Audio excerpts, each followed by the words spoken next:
Okay,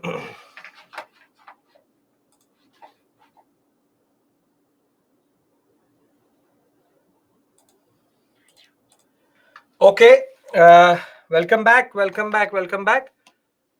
Yes, good afternoon. So 3:40 to 5:40. This is our period of study, and this is part B. We will have a break at 5:40 to 6, and then 6 to 8. So I will wait for everybody to join in. I'll start in the next 5 minutes. I'm just for 1 second. I'm not going anywhere. Just my video and audio is muted for 1 second.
Okay, welcome back. I think everybody's here, everybody's back. Now we can start our discussion.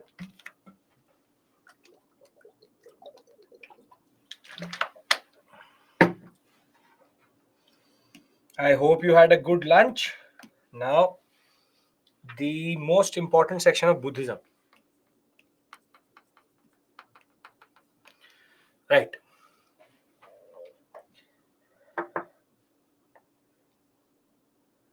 Still people are joining in. Still people are coming in. I'll wait one more minute because still the number is not there.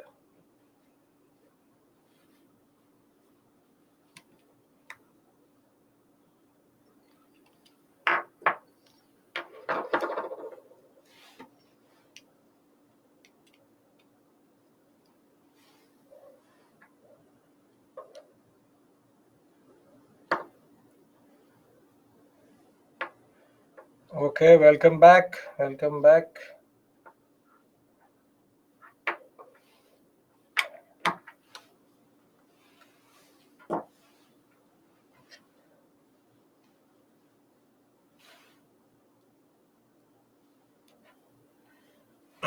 Right. Buddhism.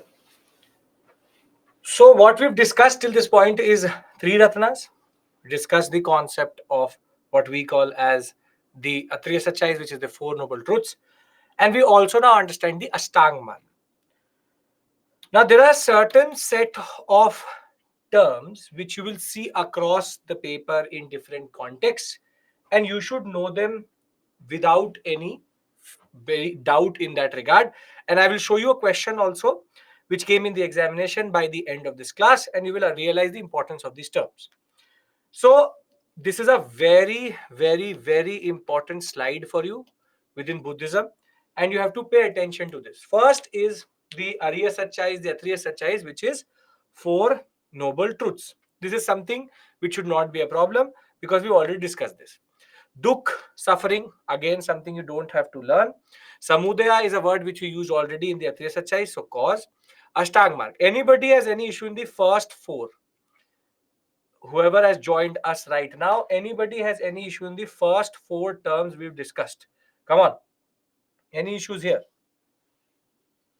No? Very good. Now comes the more closer and problematic set of terms, starting with a word called Nibbana. Starting with a word called Nibbana. And because Nibbana and Nirvana are very close to each other, students tend to mix these up. See, Nibbana is the metaphorical, now please pay attention, metaphorical and the physical extinction of the flame of desire or the process of death, in the sense that if I die, or in a way, the Arya Sachais, we discussed this that there is dukh, there is a reason for that, and how you get it. Vivek don't have selective amnesia. Okay, so the Arya Sachais, Dukha, Samudaya, Ashtanga Marg. Now, very important set of words, which is Nibbana and Nirvana.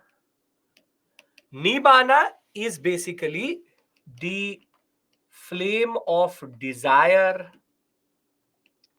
or lust or maya or attachment getting extinguished, or we can use a much simpler term, getting satisfied and ceases to exist. This is the metaphorical meaning of this line. On the other hand, it also means the process of death. On the other hand, nirvana is salvation. Now there are two words which are very close to each other.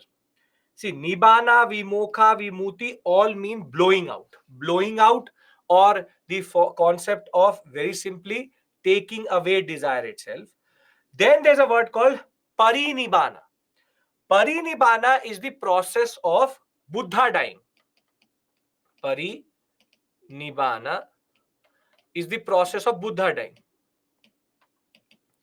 So when the enlightened one dies, it is called parinibbana. Nibbana is when you and me die, or our desire which is inside us dies. So the process of following the Ashtanga Marg through a meditation, we all want Nibbana, which is the extinction of the flame of desire. And Parinibbana is a word when the enlightened one, which is Buddha, dies. Then you have two words close to each other, Upasaka, Upasaki, and a term called Arhat. Now please pay attention. First things first, Nibbana and Nirvana clear. Nibbana is the extinction of the flame of desire. On the other hand, Nirvana is the process of getting salvation or moksha. Are we clear with regards to this? Sushmita is saying no. If you're saying no, what is the issue? You have to be more specific here. Sushmita, what is the issue? Confused about what? There's only a difference of B and V. Spelling. N-I-B, N-I-V. There's a difference in this only. 1 second. Okay. See. Nibbana, Nirvana. Nibbana, Nirvana. This is death, or symbolically death of desire. And Nirvana is the process of moksha, salvation. So when you get Nibbana, only after Nirvana you can get Nirvana. So very simply, once you get death, once death happens, then only you get Nirvana. This, I'm using this word because people tend to do this, confuse these two words. Nibbana is a symbolic and a physical process of death of desire and the death of the physical being. Nirvana is the process of getting salvation. Are we clear with regards to this? Parinibbana is, yes, very good. It's for special people. Specifically, Parinibbana is not you and me dying, but Buddha dying. Very good. If a special person dies, it is Nibbana. Are we clear? Yes, great. Now, there are three words again which are very close to each other. Arhat, Upasika, Upasak. Now, what is the difference between these three? I'll give you a very simple example. You went to, or you went on YouTube. Do you watch each and every video if you are subscribed to that channel? In the sense, before watching a video, do you subscribe to that channel? Yes or no? No? You can watch a channel without subscribing to it. That is basically Arhat, which is a person who is not a Buddhist,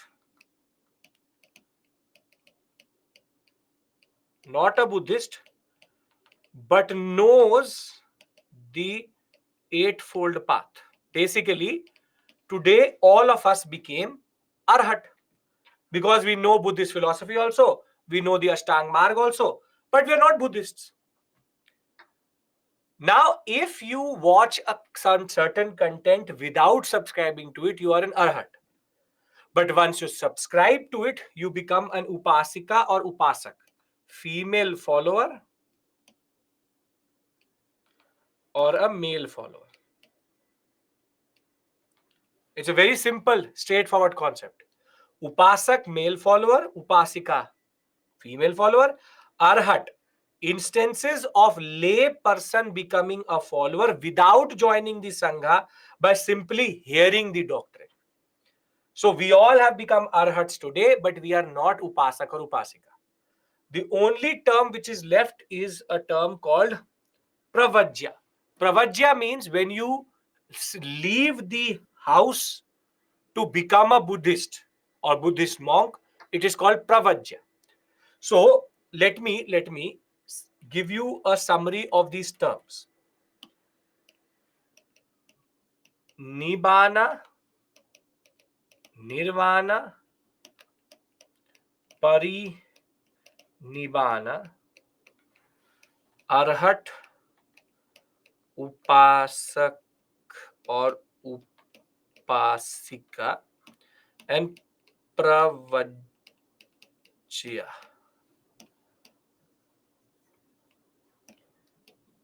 Pravajya. Now, Nibbana is death or death of desire.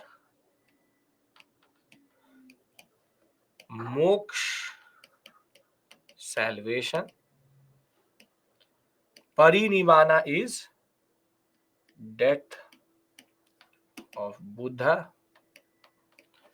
Arhat is non-follower,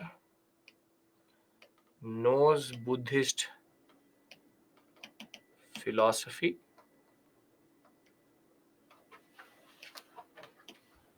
These is male and female. Sure, Shushmita, you can do that. Sure. Take care. Male and female follower. Process of leaving the house to become monk. Any issue here? These words. Last. Pravajya is when you are a householder and you try to become or are going to basically go and join the Sangha as a monk. So the day you leave your house, it's called a moment of Pravajya, which is that you are leaving your desires back, your family back, and you're becoming a monk. So it's a symbolic term which has been given. Nibbana, Nirvana, Parinirvana, Arhat, Upasak, Upasika, Pravajya. All clear? Please tell me this because then we move forward. Because now I don't need to do Buddhist councils, the most important concept. Okay. Now, one thing I want to point out very clearly to you is, see, there's no end to terms. There is no end to terms. So understand this very, very clearly. That in every book you will get another set of terms. In different books you'll get different meaning of the terms. The ones which I have given to you are standard UPSC level, what is needed. However, if needed, when you go through NCRT, when you go through RS Sharma, if you need to, note the terms down and write their meanings.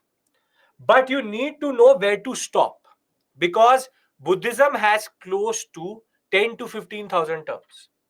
So very simply, know where to stop and don't have to learn each and every term. Acceptable? The ones which I have given you the standard terms which can come in the examination.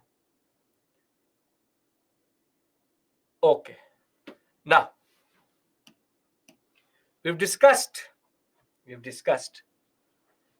Buddhism, Buddhist core philosophy, and the concept of what we call as the terminologies which are used in Buddhism. Now we are going to discuss something very, very, very fundamental and important for the examination, which is Buddhist councils and the split within the councils, in turn leading to different sects and subsects of Buddhism, which is a very important standard topic which comes in the examination. Now let's do one thing. I will go into the facts and figures later because when did it happen, who was it presided over by is a separate issue altogether. I'm going to give you a flowchart in order to give you a summary of what these councils are, and then we'll add the details. Right now, I know who is the presiding monk, I know who is the ruler, I know the date, but I'm not giving it to you. Rather, I want you to understand why are these councils generally important. Now, Buddha is dead. Buddha is dead. Presumably 486 BCE, he is considered to be dead. Now, when the founder of a religion dies, is the religion vulnerable of becoming maybe obscure or basically not going forward or becoming irrelevant over a period of time?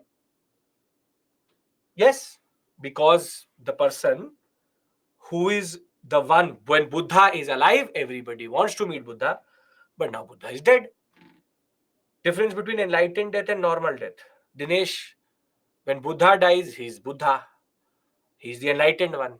You and me are standard normal death. Important people die, parinirvana. When standard people die, nirvana. Now once Buddha died, now his followers who are left behind had to figure out something, which is that what to do. We need to somehow make sure that Buddhism survives and remains relevant. So the people who were left behind are called the Sangha. Sangha is nothing but the monastic establishment, or it is basically monks plus followers together. And now they need to find a way to, very simply, make sure that Buddha's teachings and Buddha does not become irrelevant. So they meet at the first council, 486 BCE,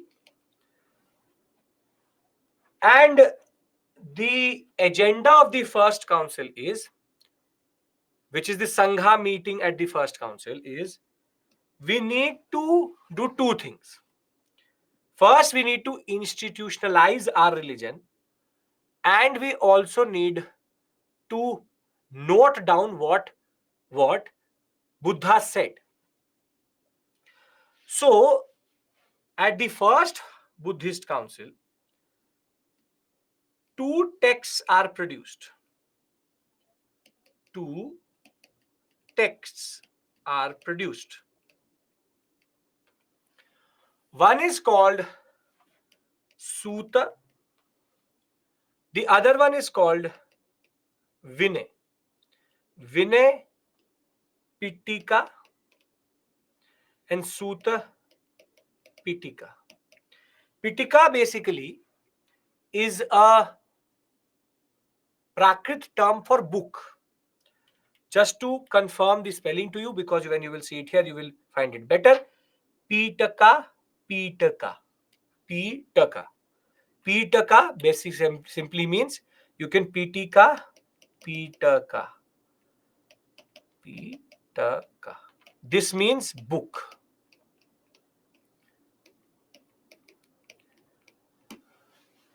Now, Sutta has the teachings of Buddha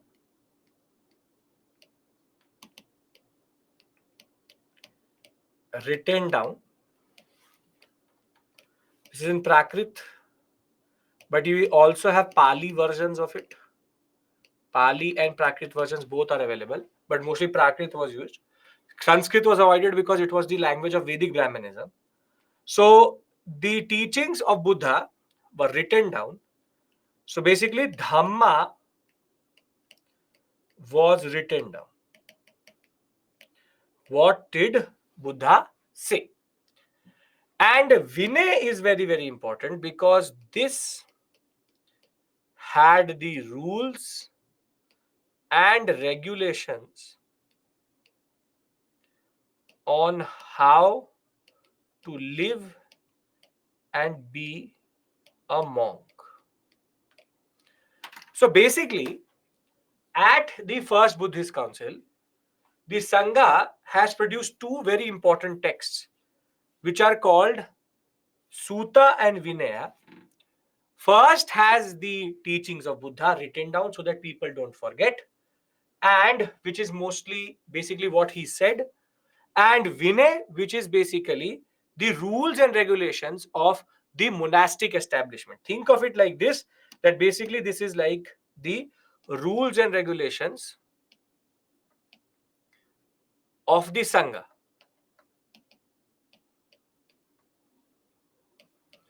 Two texts produced at the first Buddhist council. Anybody has any issue till this point? You understand what is teaching of Buddha, you understand what is Dhamma, you also understand what is the concept of Sangha, what is the concept of a rule book for the Sangha itself. If you're not following me, please tell me, I will repeat, no issues at all. So we are clear with regards to this. Yes, no, come on.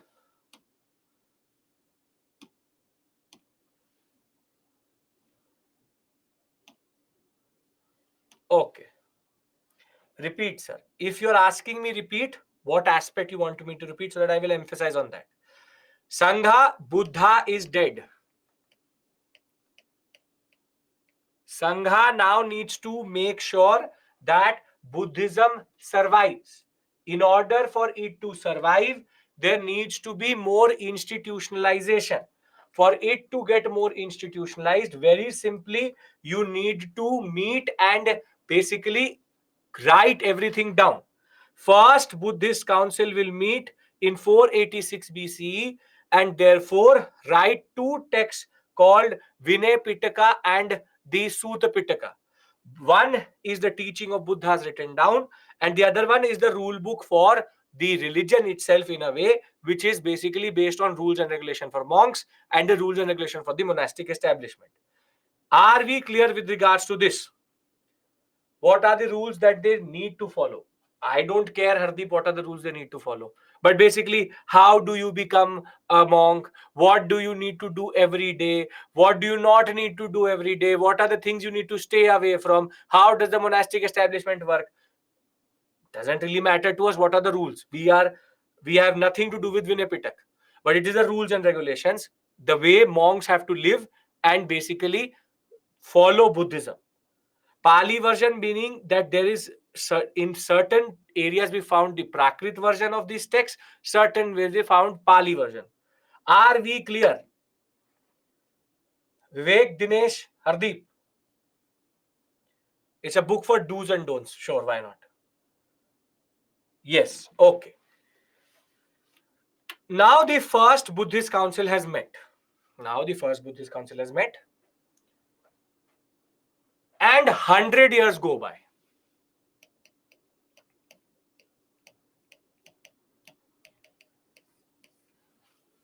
And within the Sangha, certain people start to argue that the Vinay Pitak is a little bit too hard to follow.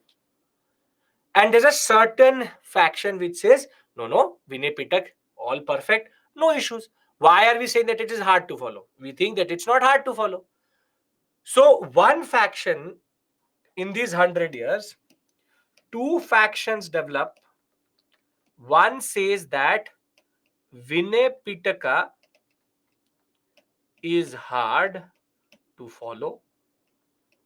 And the other faction says Vinay Pitaka is not a problem, should not change.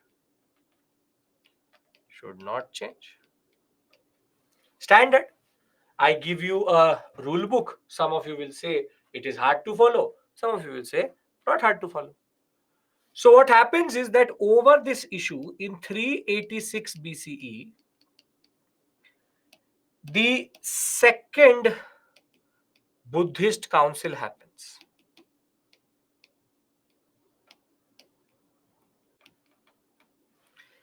And fatefully, in the second Buddhist council, over the issue of Vinay Pitaka and the rules and regulation of monks, the first split happens in Buddhism. And what happens basically is that two factions develop. One is called the Mahasangika, and the second one is called Theravada. You would also have seen this word called Sthanakvasi. That is the same as Sthanakvasi That is basically the same as Sthanakavasi, which is nothing the same, but same as Theravada.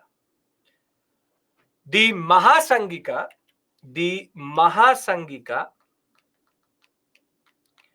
which is the majority, argues that the Vinay Pitak should be changed and the rules are very hard to follow. On the other hand, the Theravada argue the rules are not problematic, no change. So very simply, Buddhism now splits into two schools. So we very simply start with the first Buddhist council where two texts are produced. I will bring everything together, don't worry, which is the Sutta and Vinaya Pitak. And one is the teaching of Buddha, the other one is a rule book for the monastery. However, over the next 100 years, there's a lot of debate which happens over the nature of Vinay, saying that Vinay is too hard to follow, we need to change it. And that issue in turn leads to, at the second Buddhist council, one half of the Buddhist community leaving Buddhism or creating their own subsect, which is called the Theravada school. Theravada school says that the rules and regulations are perfect, no need to change. But the Mahasangika says we need to change the rules and regulations, which is the majority, because it is too hard to follow for anybody and to become a monk generally. So the second Buddhist council is very, very significant because the first split in Buddhism happens. Are we clear with regards to this? I will consolidate it till this point and then move to the third and fourth Buddhist council. Clear? Very good. So, first Buddhist council, you have Sutta and Vinay, two books produced. Second Buddhist council,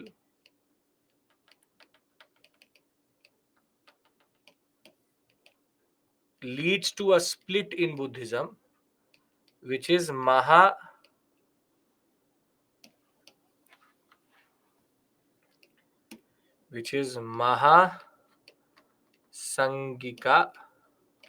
and Theravada. Vinay does not change, need to dilute the rules for easier monkhood. Anybody has any issue till this point?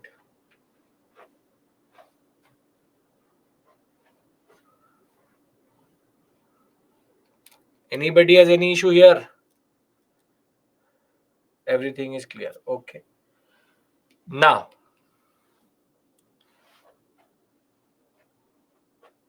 one thing is very, very clear, that the Theravada will not go forward now.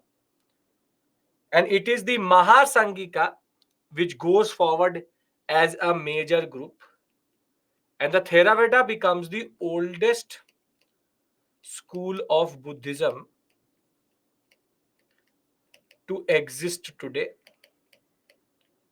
because Mahasangika is going to now further become problematic as it goes further. First Buddhist council, you have Sutta and Vinaya Pitak, two books.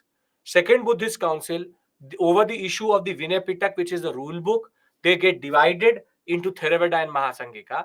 A smaller faction, the minority, comes out of Buddhism to get their own type of Buddhism. That is why it's called the Theravada school of Buddhism. And they never diluted the Vinaya Pitak. So tell me one thing. Where would it be harder to become a monk? Theravada or Mahasangika? Trying to apply the knowledge which you've gained right now. Very good. Theravada. Theravada would be much harder to become a monk because they are following the original Vinay Pitak. However, Mahasangika diluted the rules, basically trying to remain relevant in changing times so as to somehow make monkhood easier. Very good, great. So we have now applied the knowledge and you've done it very successfully. Great. Now, the story does not stop here. 486, 386.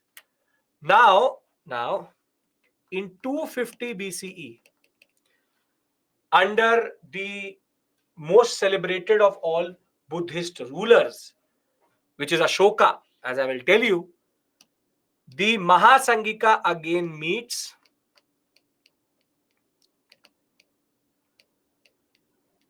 again in what is called the Third Buddhist Council,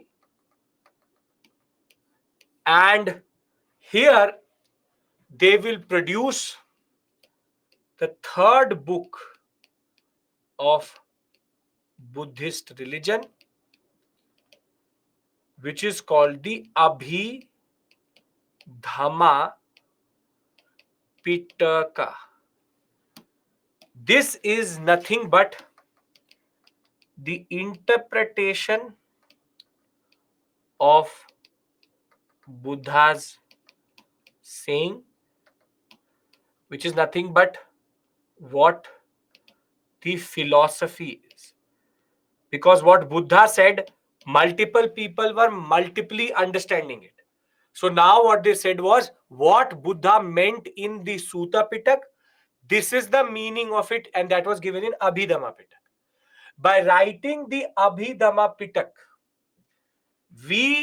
this completes the canonical text of Buddhism, which are called the Pitakas.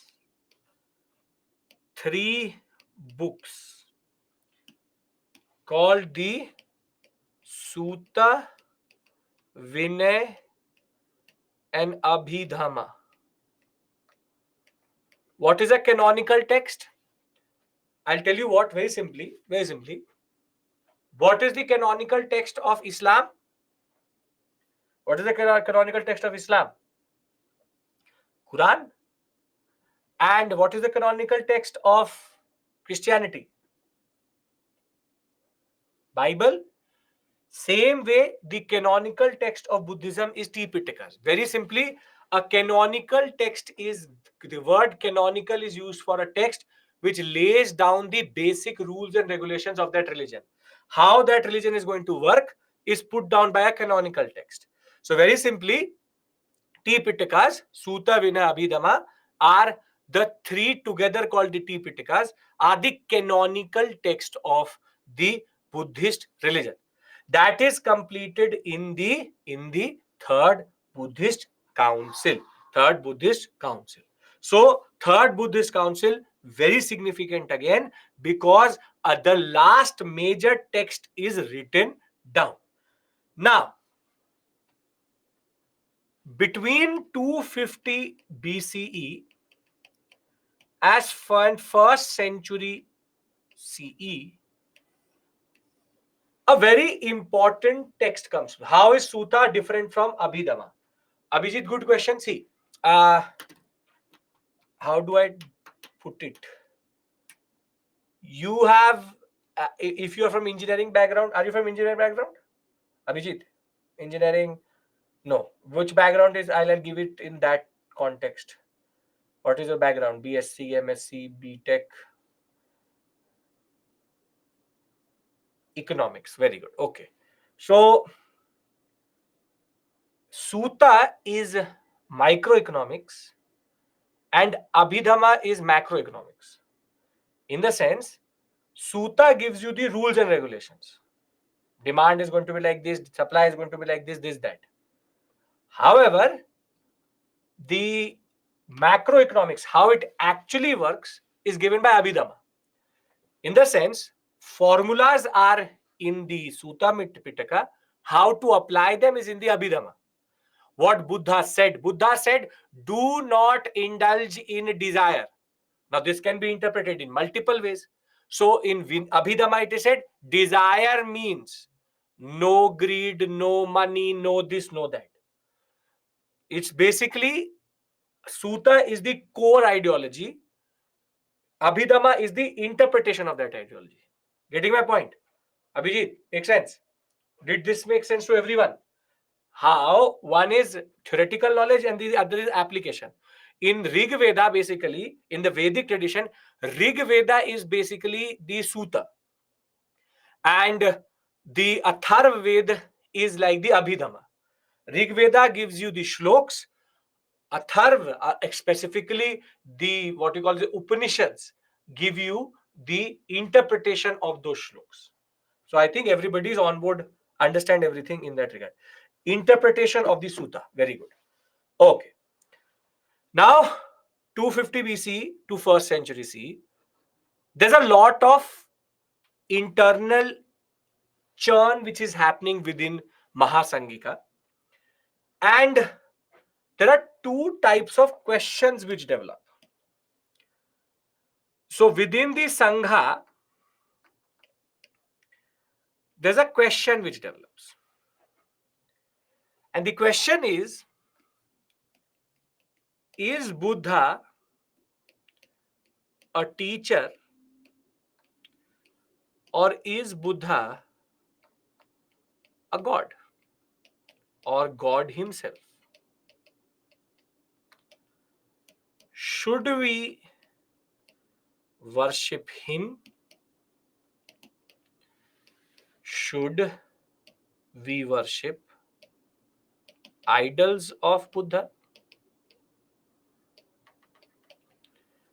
What is his status? Is the question. Relevant question. Is Buddha God or is Buddha teacher? Irrelevant question. Now, in 1st century CE, the 4th Buddhist council meets when Kanishka calls it, and the second split happens in Buddhism,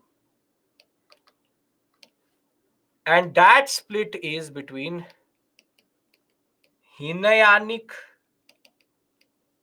Buddhism and Mahayanic Buddhism. Again, the majority was Mahayana, wherein the Mahayan, better vehicle, was Buddhism, and Hinayana was the lesser vehicle, named by the Mahayana itself. For Hinayana, Buddha was not God. He was a great teacher. No idol worship. Worship his symbols. No need for Buddha image worship. Mahayanic Buddhism rather argues Buddha is God. Buddha's idols are to be worshipped. And one more thing will develop, what is called the concept of bodhisattvas. I will discuss that with you once I've discussed the larger context with you. This is in basically a split in the Mahasangika, yes. So let me bring everything together in one slide itself. See, and I'll give you a very simple. Odd number is books. Even number is split. First, third book, second, fourth, split. If you remember like this, you will never forget. First council, you have Suta Vinaya Pitaka. Second Buddhist council, Theravada Mahasangika. Third Buddhist council, Abhidhamma.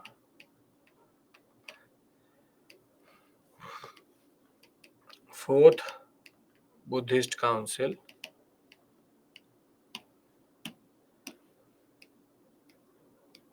Mahayana Hinayana. So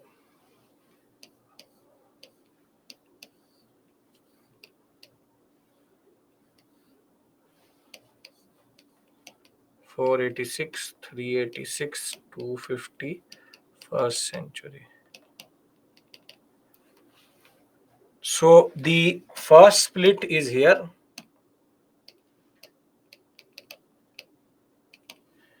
The second split is here. Odd books, even split. I will tell you how Mahayana will. Basically, Mahasangika is splitting up. Theravada is a separate school. So the oldest school is this. This is the second and the third school. Is this making sense? Come on. Because if it is, then I will go a step further. We need to discuss Mahayana, Hinayana, and also Vajrayana. Clear? Okay. Now,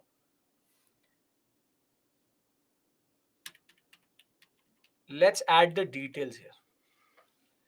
First Buddhist Council, 486 BCE, after Parinirvana near Rajgir. Ajat is the ruler who organized it. That is why odd number council, even number split. Yes. Ajat is the ruler, and the monk who presided over it is Mahakassapa. Rears not needed, but still, if you remember it, good enough. What do they do? Sutta and Vinay, rules for monks, Buddha's sermons, teachings and ethics, written down. Then, second Buddhist council, 100 years after the death of Buddha, organized by, remember, where did I tell you about this person? Kalsoka. Kalsoka is which dynasty? Yes, the Shishunga dynasty of the Magad. Now you get the purpose of remembering his name. Nothing unnecessary I will ask you to learn.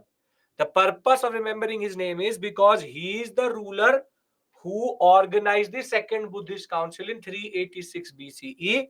The monk who was presiding over it is Sabakambi.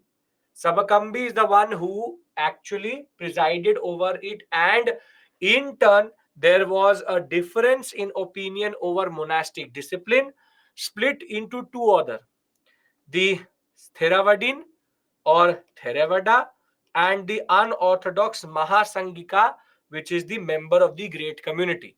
This is the first split. Thereafter, the third Buddhist council is 250 CE, the most celebrated of all rulers, Ashoka, presided over by Mogali Putta Mogali Putta, he is the monk. Here, there is a lot of conflict over different interpretations.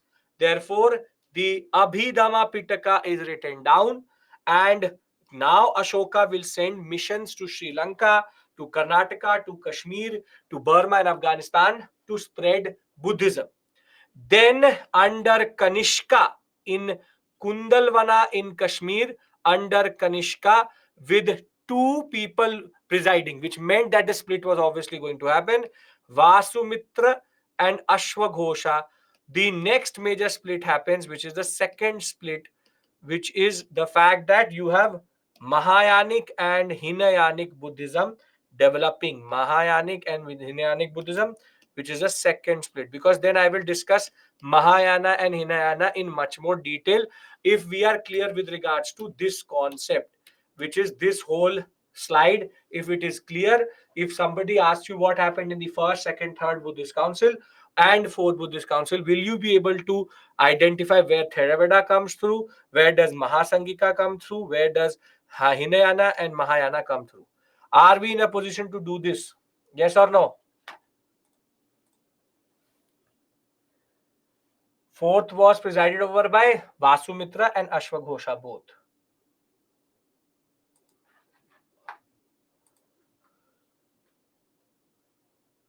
Do we need to learn the names of presiding monks? Yes. Third point in fourth Buddhist council.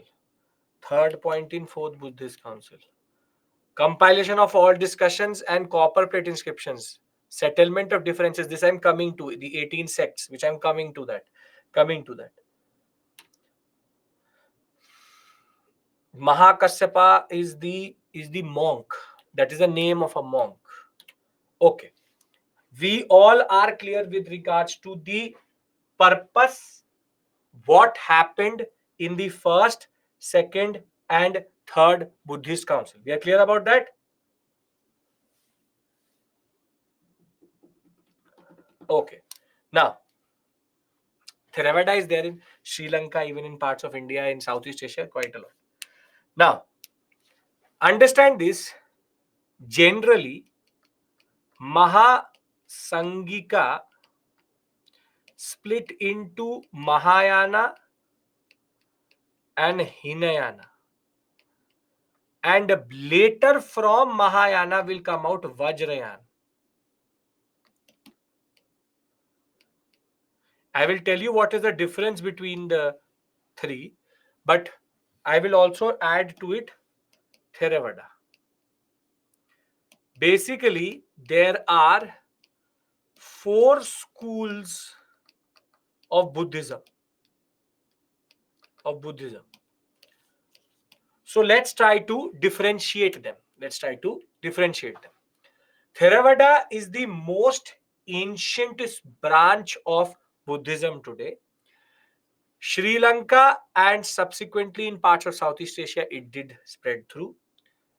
What Theravada argues is that Arhat is not enough to get Buddhahood. Very simply, they argue that if you don't subscribe to the channel, you will not be able to clear UPSC. Meaning that if you're just a casual follower of Buddhism, just by knowing the Ashtang Marg, for example, Theravada would argue that we will not get moksha because we are not serious about Buddhist philosophy. We just know Buddhist philosophy, but we are not following it. So according to them, the 4 noble truths and meditation is important, but you have to become a serious upasak or upasika to become,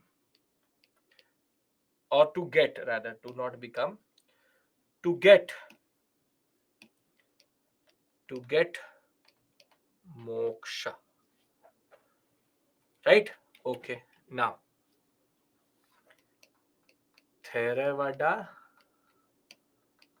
Mahayana, Pali is a language. Hinayana and Vajrayana. Let's try to differentiate between them.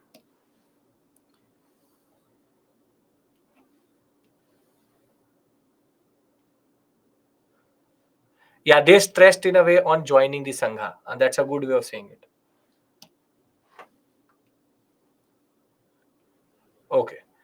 So Theravada, oldest, Arhat cannot get salvation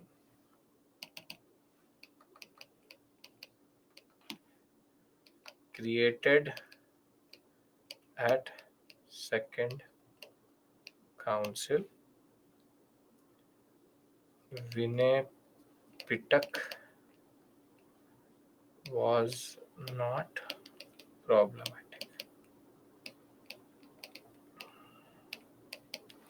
Now, Narendra, refresh. Now let's talk about Mahayana. This is the most popular, and you will find it across India, across parts of Southeast Asia, even China, Japan, everywhere you find this. So, Mahayana,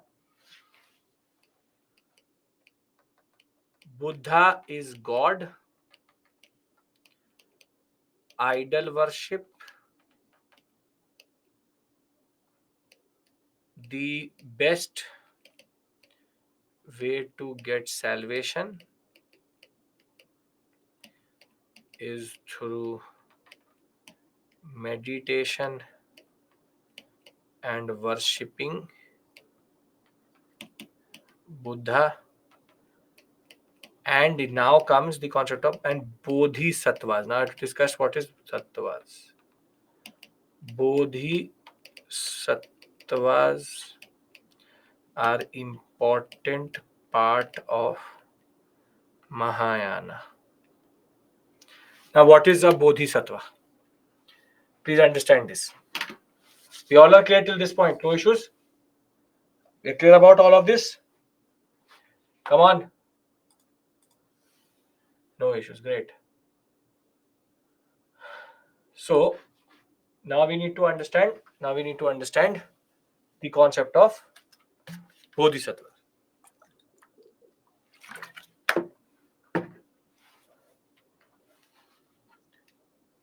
Now, see. According to Mahayanic Buddhism, pay attention to what I'm saying, then I'll write it down also. According to Buddhism, Mahayanic Buddhism, so you have Buddha who got salvation and he got moksha. He went away. However, Buddha also had disciples or followers who were on the way to salvation. Meaning, they were like 10 to 15% away from getting moksha. But they realized that Buddha is dead. And if they are dead, this is an example, not truly example. They're like 10 to 15% away from getting moksha. But then they realize that if Buddha is gone, who will teach you how to get salvation? So these compassionate beings have delayed their salvation and their moksha so as to give you the knowledge on how to get salvation. So bodhisattvas are compassionate beings who have delayed their salvation in order to very simply get everyone else the ideas of salvation. And once they die, they become subsidiary gods of Buddha.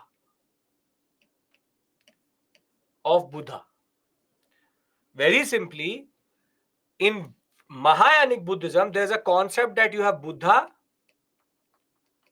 and then you have subsidiary gods who are called bodhisattvas. Can anybody give me an example of a god and a subsidiary god? Can anybody give me an example of this? God and subsidiary God? Not within Buddhism. Standard, random.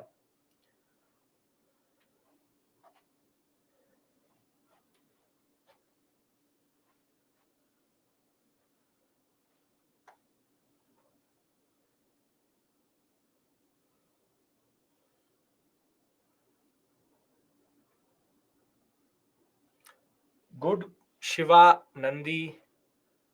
See, when you're talking about, for example, Vishnu and Rama, or Shiv or Hanumana, you're technically talking about avatars. Avatars are different. Avatars are different. Uh, it matters on the standpoint. But for example, if you have Shiva, so you have Shiva, Parvati, Ganesha, Kartikeya. So this is a whole set of gods which we have. Lord Shiva, Goddess Parvati, Lord Ganesha, and Lord Kartikeya. This is one whole set. Same way, think of Buddha and subsidiary gods. Getting my point? Are you getting my point?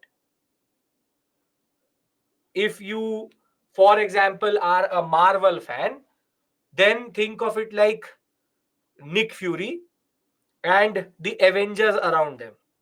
Does this make sense more? That very simply, there's one major god and there are subsidiary gods around him. Is this making sense? What do you mean by subsidiary gods of Buddha or Buddhism? If it is making sense, I'll not give you very simple examples. Yes, very good. So, in Mahayanic Buddhism, you basically have this concept that you have Buddha. Yeah, very good example, Sundaresh. Sun and the planets. Very good. Very, very good. The sun and the planets. So Buddha is the sun and the planets are like the bodhisattvas. Very good. So, yeah, Volkswagen and its subsidiaries, Tata and its groups, whatever you want to call. Now you're going into more economic ones, but sure, why not? Whatever makes you understand this concept that bodhisattvas are compassionate beings who stayed back to give other people salvation. And once they die, they also become one of the gods around Buddha. So within Mahayanic Buddhism, spiritual liberation by both monks and ordinary followers, they said everybody can get salvation. Bodhisattvas are compassionate beings who help others attain nirvana, and depict Buddha as God, spread to all across Southeast Asia and East Asia. And the most important point is accumulation of spiritual merit through rebirths. Have we seen this concept previously? Accumulation of spiritual merits through rebirth. Where have you heard of this concept? Accumulation of spiritual merits through rebirth. Very good. This is Neil. Very good. Punya. See, Mahayanic Buddhism came up at a time when Vedic Brahmanism was resurrecting itself, was becoming more and more powerful. So Mahayanic Buddhism tried to remain relevant by saying, people said, "What I am not moksha. Should will we get it in one time?" No, they said maybe you will not get it in this time. Next birth, next to next birth, next to next birth. This is the concept which they picked up from Vedic Brahmanism, that in order to create more followers, in order to remain relevant in a changing time, they also change themselves. This is Buddhism trying to change and remain relevant as it goes forward. So, when we talk about Mahayanic Buddhism, the most important concept is Bodhisattvas and the concept of Buddha is God. Now, for the purpose of the examination, we need to know who are these Bodhisattvas. Are we clear with regards to the core concept of Bodhisattvas? Are we clear with regards to the concept of what is Mahayanic Buddhism? Yes, then I talk about the concept of Bodhisattvas. As I said, this is the most interesting but also the difficult part of this discussion. Okay, now, who are the Bodhisattvas? You have to remember their names. Has come in the examination straightforward. The most important Bodhisattva basically named in different places and different names, is Avalokeshwara. Avalokeshwara, also called Lokeshwara and also called Bodhisattva Padampani, is the most important secondary god around Buddha. So he is one of the three protective deities around Buddha. He is the one who holds the lotus and known as Padampani. In Ajanta, as I'll show you in art and culture, there are paintings of Bodhisattva Padampani, or what we call as Avalokeshwar. What is his quality? Every god has a power. So what is his quality? He is the Bodhisattva of compassion. He listens to the cries of the world and then also tells them how to change it. He comes to the aid of the people who cry. And therefore, he's called Lokeshwara in Theravada, Avalokeshwara in Mahayanic Buddhism, and Bodhisattva Padampani in different contexts. A very interesting thing is Dalai Lama, the concept of Tibetan Buddhism. Dalai Lama is seen as an incarnation of Avalokeshwar. Basically, the concept of Dalai Lama comes from the concept of Avalokeshwar. That Avalokeshwar did an avatar, and that reincarnation is in the form of the Dalai Lama. So in Tibetan Buddhism, the concept of Dalai Lama comes from Avalokeshwar. So when we talk about Buddha and his subsidiary gods, the first is Buddha. Then you have Avalokeshvara.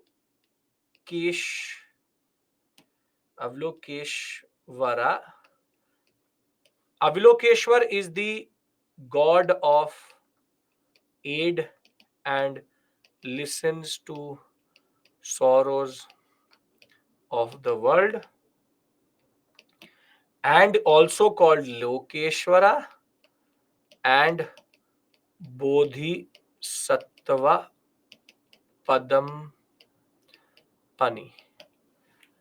This is the first.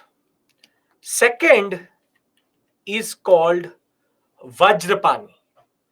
Vajrapani is the second protective deity and again represented in the Ajanta caves. And the third is called Manjushri. He is the third and he is associated with the wisdom of Buddha.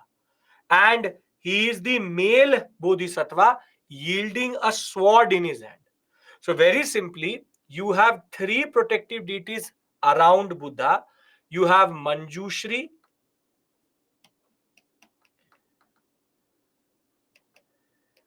Vajrapani, and Avalokeshwar. These three together are called the three protective deities of Buddhism, or Mahayanic Buddhism. Buddha being the most important personality linked with these three gods. Avalokeshwar is the aider, Manjushri is the protector, and Vajrapani is the one, Manjushri is the one who acts, and Vajrapani is the one who protects.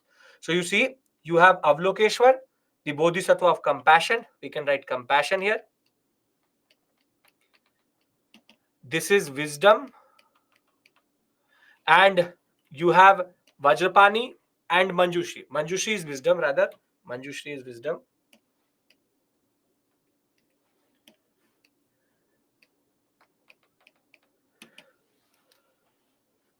These three parts, not once more. See, understand this, please. Think of it like this. Mahayanic Buddhism expanded the universe of Buddha. In the sense, they argued that Buddha is God. That is not an issue to you. However, when they argued that Buddha is God, they also said that Buddha is not alone. Buddha has further disciples who are also deified. This is called deification, which is to make somebody a god. In that, the following personalities were made into subsidiary gods of Buddhism. Avalokeshwar, who very simply is the Bodhisattva of compassion, the listeners of the cries of the world, and Lokeshwar, Padampani, Avalokeshwar are the three names used for him, and sometimes repeated as a female also. But Dalai Lama concept today in Tibetan Buddhism is based on the fact that Avalokeshwar reincarnated as Dalai Lama.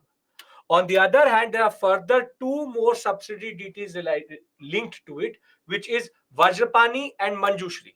Vajrapani is the protective deity who acts. Manjushri is the god of wisdom. It's a protective deities. Think of it like this only, that you have the sun, Buddha, and the planets, which is Manjushri, Avalokeshwar, and Vajrapani. These are the three protective deities. This is wisdom, this is protection, and this is compassion. Is this making sense? It's not difficult. God and sub-gods, or what are called God and subsidiary gods, is something which we automatically know in India, because we already have this concept. And ironically, this was picked up from Vedic Brahmanism only. This was picked up from Hinduism only. Now, these are the three main gods. Then a question came in UPSC that Buddha will come back.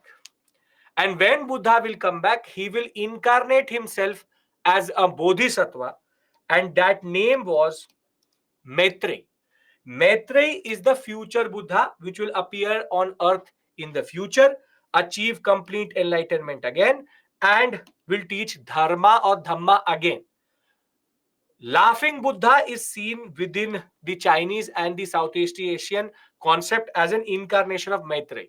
Basically, Laughing Buddha was Buddha coming back on earth in a new form itself, and the name, the Bodhisattva in which it will take form, or Buddha will take form, is Maitreyi. So Maitreyi is the name given to the incarnation of Buddha in the future. Further, you have Tara. Tara is another Bodhisattva subsidiary god, and she is, and very important, she's a female goddess, represents the virtues of success and achievement. Tara is very, very important because she is central to Vajrayanic Buddhism. I will tell you, Vajrayanic Buddhism. Then you have Vasudhara, Skanda, and Sitapatra. Vasudhara is the goddess of wealth, or god of wealth, prosperity, and abundance. Skanda is the one who takes care and protects the monks. And Sitapatra is the protector against supernatural danger. So you see, very simply, they represent different aspects of nature. So very simply, you have Buddha, Manjushri, Vajrapani, Avalokeshwar. You have to learn this, comes in the examination. Then you have Tara, Skanda, and Sitapatra. Tara is achievement.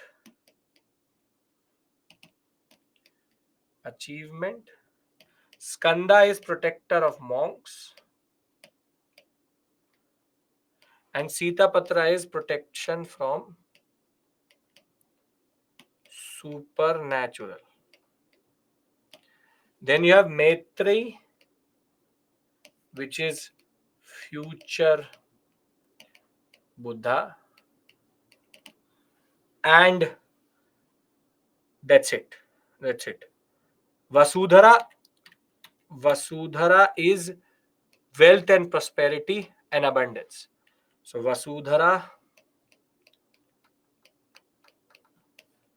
wealth, prosperity. Vasudhara. So you have Buddha as the most important god, but a whole plethora of other bodhisattvas attached to him. So again, I'm repeating myself.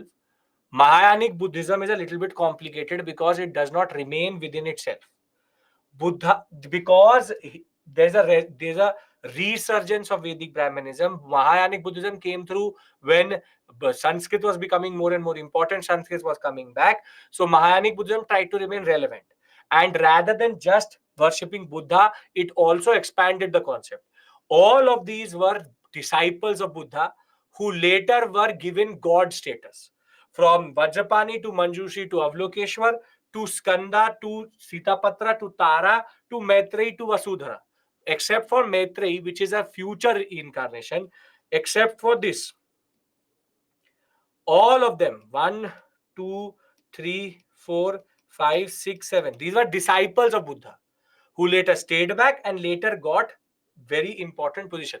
This is actually a concept which is quite similar to gods, Hindu gods. In Hindu gods, this is the same thing which we have. We have one central god and then multiple gods around them. Same way, Buddhism absorbed Hinduistic concept of avatars, the concept of subsidiary gods, and that is how Mahayanic Buddhism changed. So Maitreyi is future Buddha. If Buddha is going to ever come back, he is going to come back as Maitreyi. And laughing Buddha within the Southeast Asian tradition is seen as Buddha coming back. Then you have Dalai Lama, who takes out the concept of Dalai Lama come from Avalokeshwar. You don't have to do a thesis here. You just have to remember this concept. Buddha, Avalokeshwar, Manjushri, Vajrapani, Vasudhara, Maitreyi, Tara, Skanda, Sitapatra, Maitreyi being the one which is going to come in the future. Everyone else existed with Buddha or after Buddha. Maitreyi is going to come later. Clear, everyone? Because they asked a question on Maitreyi, all of them become relevant. And as it is, you should know who is Avalokeshwar or Bodhisattva Padampani, because the paintings in Ajanta depict Avalokeshwar quite a lot. Is there any provision for more Bodhisattvas? Why not? They can add any. They can add any, but you will see that basically after Gupta period, Buddhism was never able to compete with Hinduism. That I will discuss with you when I'll reach there. Okay. So in our story of Theravada and Mahayana, this is the most complicated part. Then you have Hinayana. Hinayana, very simply, Buddha is a good teacher, not God. Worship symbols of Buddha and no concept of bodhisattvas, and very simply meditation and Ashtanga Marg.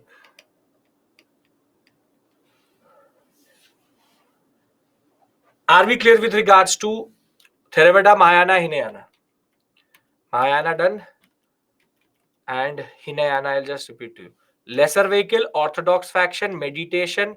Buddha is a great teacher, not God. Sri Lanka, Indochina again is there. Worship of Buddha through symbols. Symbols such as lotus flower, dharma chakra, stupa, three ratnas, chhatra. You do not learn this. Do not learn. But I'm showing you the symbols. So now comes the most important, which is what is Vajrayanic Buddhism. Can I talk about Vajrayana? Is this making sense? If it is not making sense, I'll repeat it. But this is the complicated part of the story. Are we clear with regards to Theravada, Mahasangika, Mahayana and Hinayana? Because very simply, Jainism is not as complicated as Buddhism. Yes, no, sub have to say something. Okay. Now people were doing meditation. People were doing God worship also. But people were getting frustrated with Mahayanic Buddhism. Meditation, rebirth, birth, rebirth, what's the point? So what happens is that Tantricism starts to rise, which is Tantra, Mantra, and shortcuts. So what happens is that Tantricism influences Mahayanic Buddhism,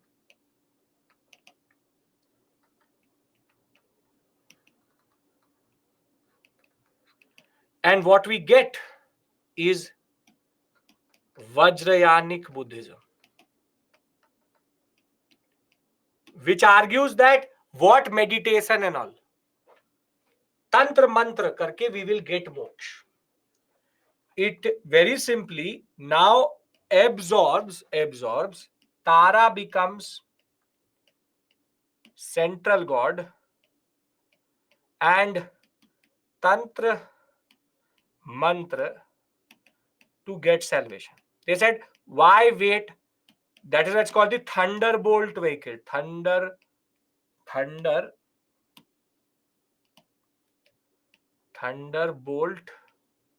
vehicle. That we will just use Tantra Mantra, black magic, and get salvation. So very simply, Vajrayanic Buddhism totally changed the way Buddhism actually worked. Which is that they said that this all Buddha makes no sense. Tara is what we will worship, and by worshipping Tara, we will do Tantra Mantra, and we will use different yantra, and we will, through Thunderbolt vehicle, this Mahayana, Hinayana will not do anything. We will straight away get automatic salvation and moksha. Moksha through magic or black magic. That's it. So, main deity is Tara, combining of Brahmanical plus Buddhist philosophy plus Tantricism. Tantra, Mantra, Yantra, superiority as faster vehicle for liberation and for salvation. According to this school, the mantra is an easy path to achieving Buddhahood without the difficulties of going through the six perfections, the Ashtang Marg and all. 5.7% of all different Buddhists across India, across the world are Vajrayanic, and ironically, all Buddhist monasteries in India are Vajrayanic in that sense. All in Arunachal, all in Himachal Pradesh, and even in Ladakh, all are Vajrayanic in that regard. So very simply, Vajrayanic Buddhism in this whole concept is a school which says Tara is important and Tantra Mantra for salvation over the concept of meditation. See, when you don't prepare for UPSC the whole year and sit in the end to study for 3 months, then you become a Vajrayanic Buddhist, wherein you will do Tantra Mantra, look for shortcuts, this video, that video, try to find ways in which you can somehow learn something quickly.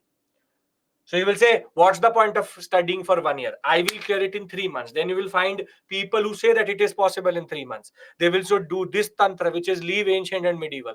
Then do that mantra, which is that don't do dams and don't do geography. Then you do this, that, and then all of this together will make you get you salvation. Hinayanic Buddhism is more slow process. Mahayanic Buddhism even more slow process, and Theravada the slowest process. So multi-year preparation, Theravada. Hinayana, Mahayana. Some people who prepare themselves, Hinayanic Buddhism. That we will prepare ourselves. We are good teachers ourselves. Mahayanic Buddhism, the getting guidance and very quickly clearing examination. If you want this type of example, I'm giving you that also. So very simply, Theravada, oldest, strict, the most strict. Mahayana, Buddha is God, Bodhisattvas. As soon as you see the word Bodhisattva, close your eyes and put it Mahayanic Buddhism. Nobody is asking you to explain it. There's no subjective question which is coming. So nobody will ask you to what is no, nothing like that. Just know that Mahayanic Buddhism is Buddha is God, Bodhisattvas. Hinayanic Buddhism, Buddha is teacher. Vajrayanic Buddhism, who wants to give more time to meditation? Let's do Tantra Mantra and get salvation. Are we clear with regards to this part? Because with this, we basically finish Buddhism. I would give you a break here.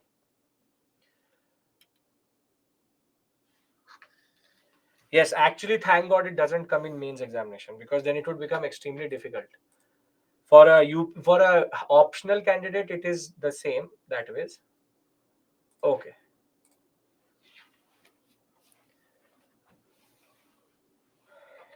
Don't have to take a screenshot. You will get this PPT itself.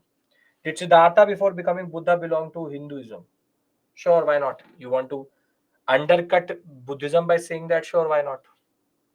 As it is, I will tell you later, Hinduism is going to usurp Buddhism itself. We'll talk about that. Everybody, please tell me that can I take a break? You want to call and ask something? Are you sitting there awestruck? Have to say something to me. Can I take a break? And when we come back, we talk about Jainism. Yes, sir. Okay, sir. You can use it in the essay, yes. No, PPT is enough, Neil. Don't worry about that. Okay, perfect. So it is what? 5:07. We come back at 5:17. and thereafter, as it is, we take a break at 5:40.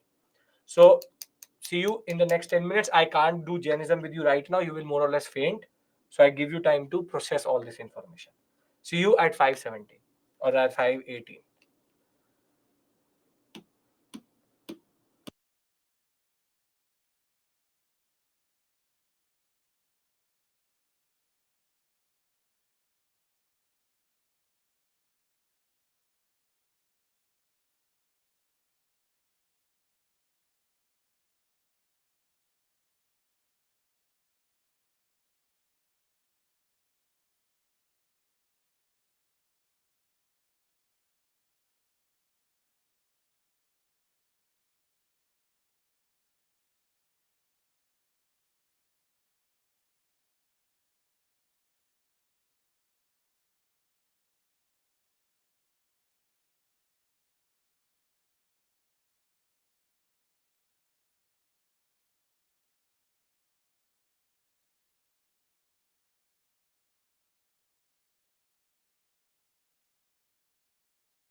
Welcome back. Welcome back.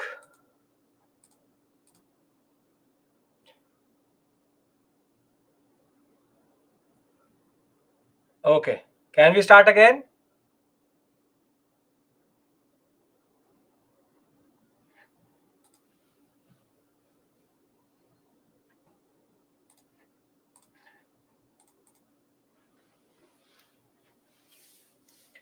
Can we start again?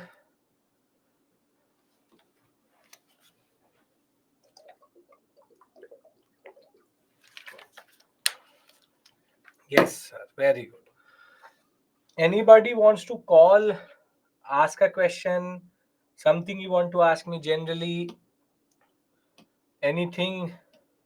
Because you're that way, everybody's saying yes. I hope you're not sitting there thinking that I'll not repeat or something like that. Anything you want to ask? There's a calling feature which has been enabled, but you haven't pushed that till now. But if you want, you can call. Okay. No issues?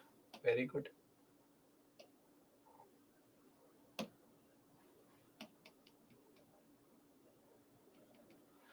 Right. Now, we have discussed till this point Buddhism, context, life history, plus we've also discussed the concept of core philosophy, then councils and schools. Now, the next issue is subsects. Now, the problem with Buddhism is that there are multiple subsects and too many names. If you have the time, you waste it here. Rather learn Jain subsects, and that should be able to help you in elimination. So my basic advice to you would be the subsects are here, but basically there are 5 subsects in Jainism.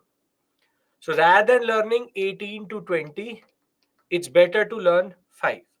So in the examination, generally you will be able to come to the conclusion through just solving the question that by learning Jainism, because they will mix up Jain and Buddhist subsects only, which is the sub schools within schools itself, and we will not waste our time here.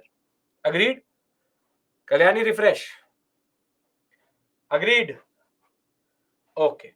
Now, let's talk about Jainism. See, Jainism, there are 2 very important concepts you need to understand, because there's a lot of confusion with students with regards to that also.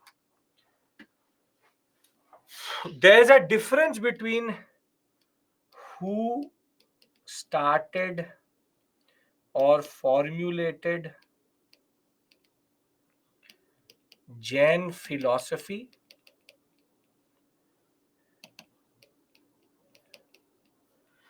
and who started or institutionalized Jain religion. The answer to these questions are different. Unlike Buddhism, which originates with Buddha, who is also the originator and the institutor of that religion, Jainism, the person who formulated Jain philosophy is Rishabh Natha, who is the first Jina or Tirthankara. And on the other hand, you have the Rishabh written like this also. Rishabh Natha. And the starter of the religion is Mahavira, who is the 24th Tirthankara. Now comes the concept of what is Tirthankara and what is Jina. Understand this point. Somebody starts a philosophy and somebody starts the religion. Now see, the word Jina means the one with infinite knowledge.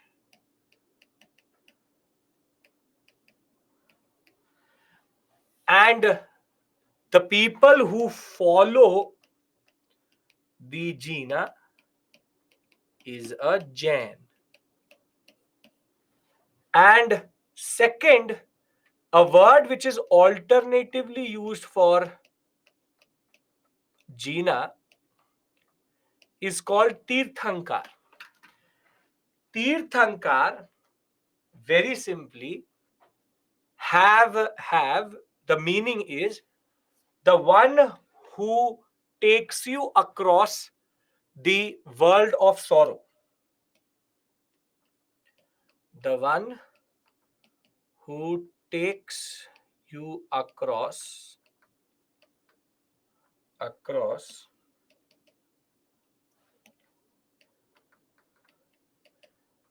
the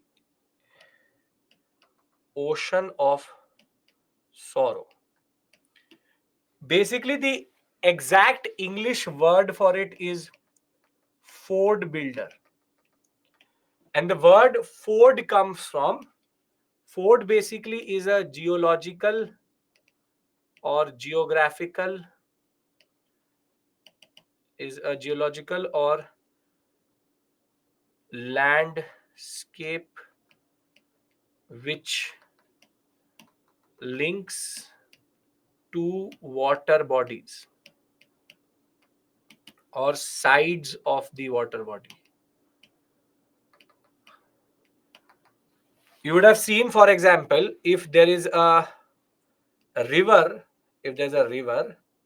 there would be a certain place where silt starts to build up and it becomes like a bridge. It's like becomes a bridge. This is called a ford. So the Tirthankar is basically the bridge which takes you across the world, the ocean of sorrow. So very simply, a geological formation or landscape which links two water bodies or the two sides of a water body. So the word Tirthankar and Jain are used interchangeably. Are we clear with regards to this word Tirthankar and Jina? Yes, we are. Okay, very good. Now, the story of Jainism is much more complicated in the sense that whilst the last Tirthankar is Vardhaman Mahavira, he is the one who started the religion.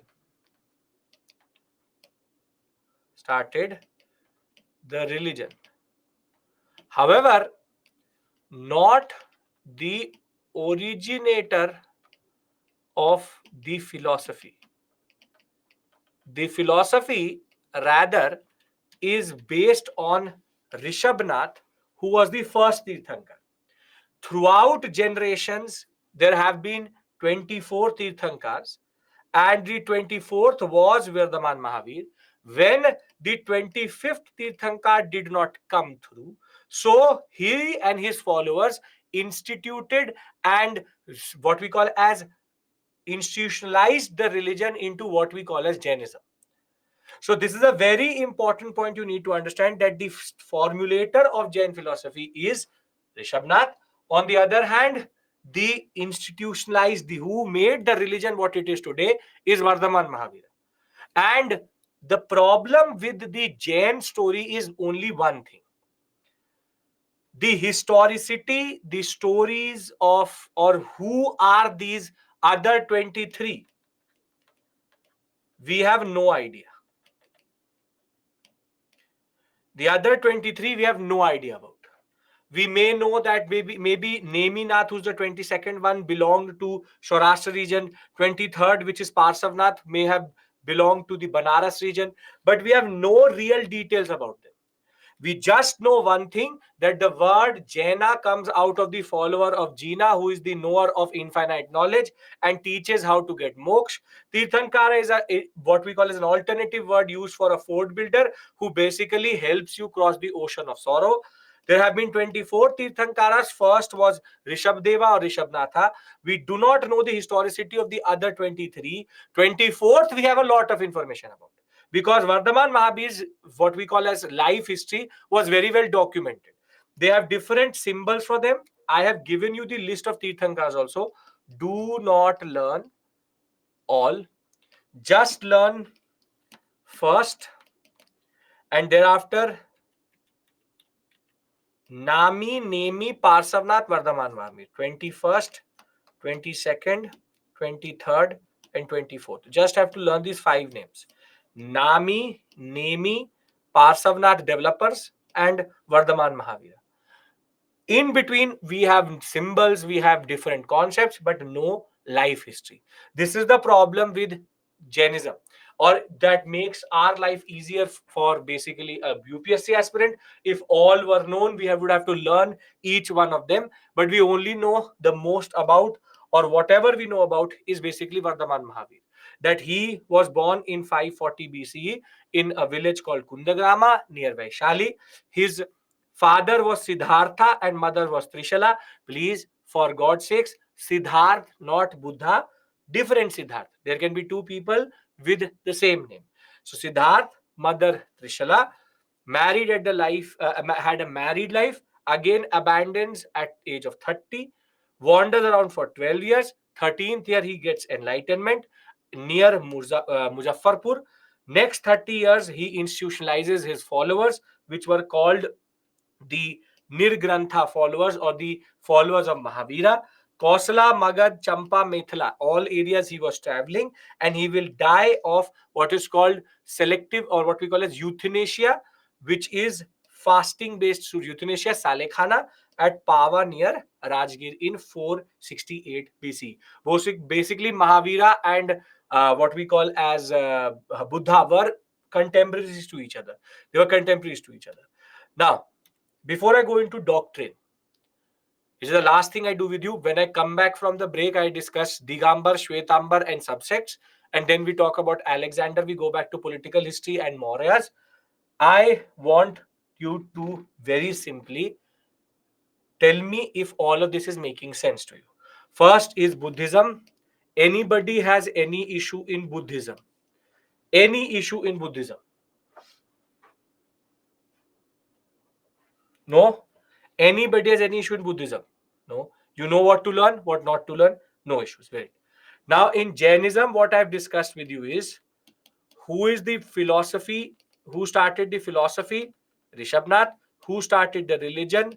We also understand. I gave you the life history of Mahavir, basic things which you need to know out for a PCS level examination. And we also understand the terms Jina and Tirthankara. And we also know that 23 of them we have no historical what we call as details. If this is clear, then we talk about the philosophy. That is the last thing which we do. Okay. Difference between Buddhism, Jainism. Anu question is like difference between orange and apple. Buddhism and Jainism are different religions. This is one religion, this is a second religion. Philosophies are different, concepts are different, founders are different, everything is different. So it's like the difference between US and India. 2 different entities altogether. Okay. Now let's talk about the doctrine. Now in Jainism, there's again the concept of 3 Ratnas. That there are 3 gems of Jainism, or basically the pillars of Jainism. Right faith, have faith in the Jina. Right knowledge, which is that the knowledge which is given to you by the Jina, and conduct yourself according to that knowledge. These are the 3 pillars. You need to have faith, you need to have knowledge, you need to have conduct.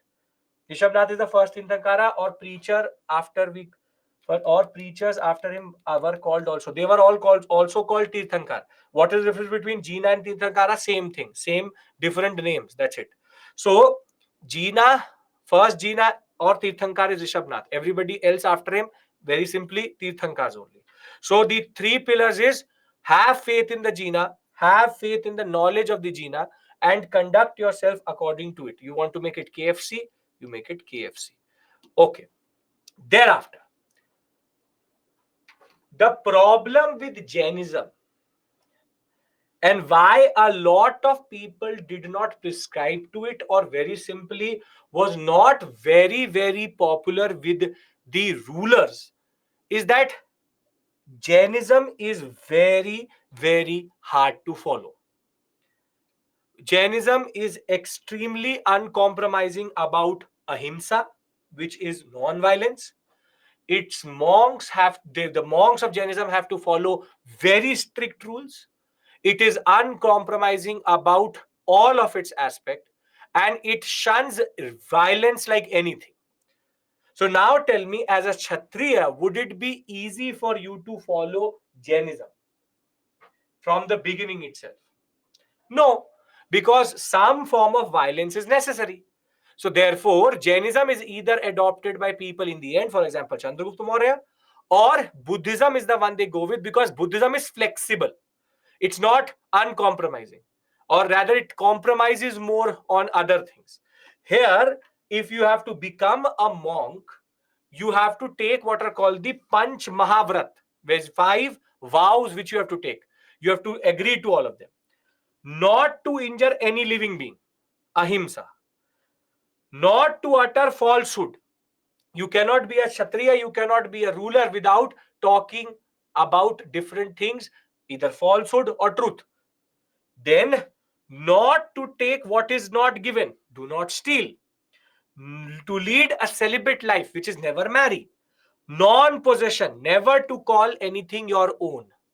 So the aim is for inner purification. See, the problem with Jainism is that Jainism thinks that karma, which is the karma you do, actions, before becoming a monk, are all sin. And therefore, you have to purify yourself through penance and punishment. So very simply, there's a concept of self-penance or punishment. The more you suffer, self-suffering, the more you are cleansed of this sin. Next level austerity, next level giving up everything. This is the first philosophy which is inbuilt into the Mahavratas. Firstly, do not steal, don't lie, do not basically call anything your own, do not marry, and further, last but not the least, you have to make sure that you don't do violence to anything. So therefore, for them, karma is the bane of existence. The more karma you do before becoming a monk, the more sins you have, therefore the more inner purification. But the second most important philosophy which is inbuilt into Jainism is everything has a soul, and a being with soul cannot be harmed. See, for monks,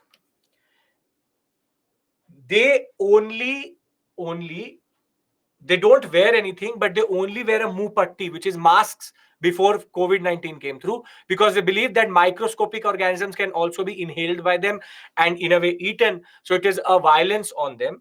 Monks have to follow very strict laws that any being which has more than one sense, they cannot harm.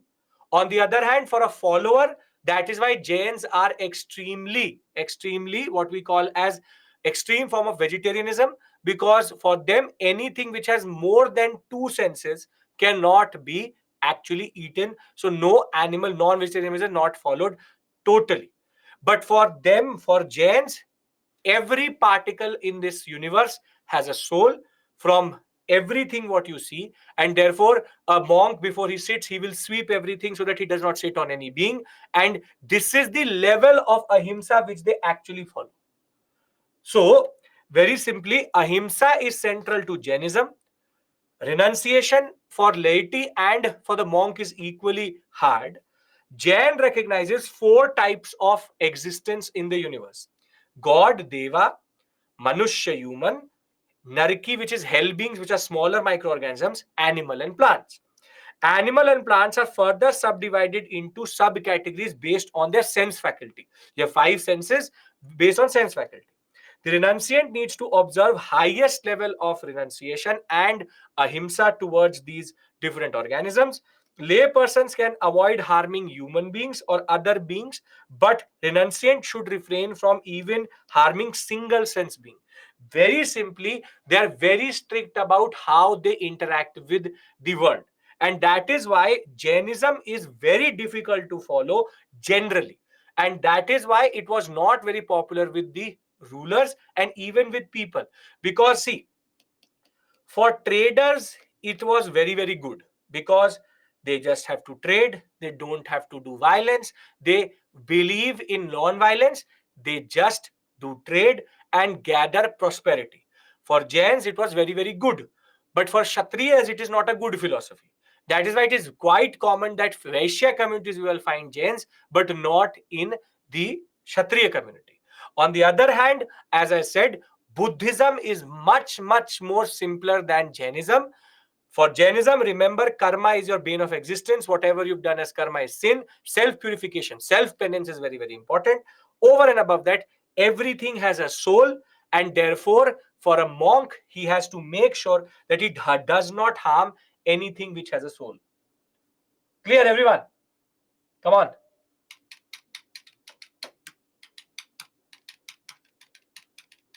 Single sense organism would be, for example, a bacterium.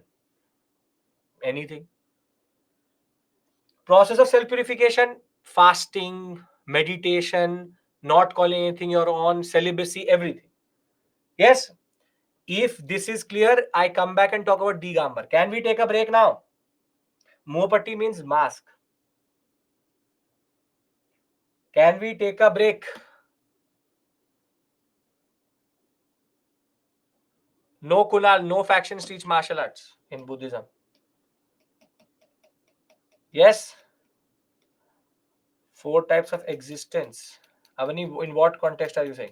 Very strict they are. Yes, they are very, very strict. How they maintain? They have to maintain. The monks, I'll tell you, Digambas, Shvetambas, very, very hard to follow. Digambas, extremely hard to follow. Okay.